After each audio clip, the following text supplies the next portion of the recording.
আসসালামু আলাইকুম, সবাইকে স্বাগতম। আলহামদুলিল্লাহ, ফাইনালি বলতে পারি ইরানের বিজয় হয়েছে।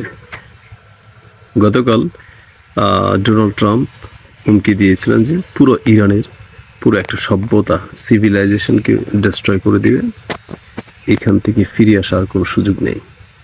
তার মানে সারা বিশ্বের মানুষ এবং ইরান সবাই ধরে নিয়েছিল যে হয়তোবা যুক্তরাষ্ট্র ইরানের উপর পারমাণবিক নিউক্লিয়ার ওয়েপন মারবে এবং পুরো ইরান ধ্বংস হয়ে যাবে।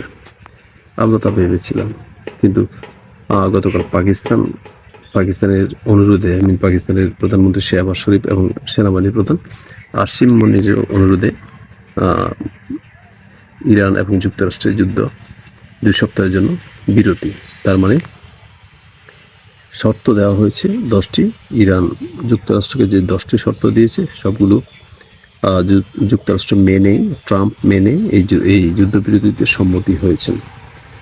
তবে এক্ষেত্রে ইরানের কাছে যে শর্ত দিয়েছে তা হচ্ছে হরমুজ প্রণালী পুরোপুরি খুলে দিতে হবে।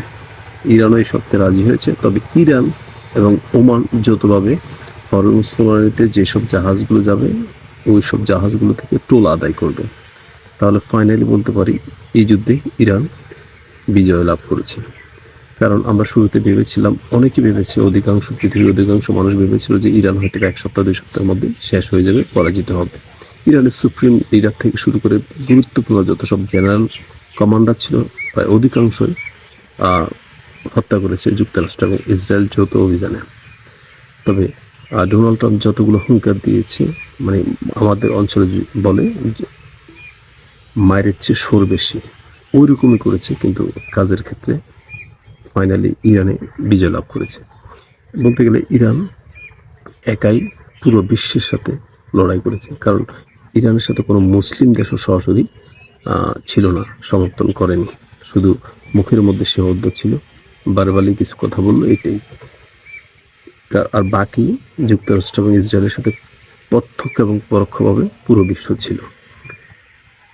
যাই হোক, ইরান এখন বলতে পারি ইরান বর্তমান বিশ্বের 4র্থ পরাশক্তি আমি ব্যক্তিগতভাবে মনে করি। কারণ আমরা যাদেরকে পরাশক্তি ভাবি, নাম্বার 1 যুক্তরাষ্ট্র, নাম্বার 2 রাশিয়া, নাম্বার 3 চায়না। এখন আফটার 3 কান্ট্রিজ এখন বলতে পারি ইরান হচ্ছে পৃথিবীর 4র্থ পরাশক্তি। আপনি যদি তাদের যুদ্ধ রণকৌশল কম্পেয়ার করেন, তাদের সামর্থ্য কম্পেয়ার করেন, তাহলে আমরা এখন নির্ভীতে বলতে পারি ইরান পৃথিবীর 4র্থ পরাশক্তি।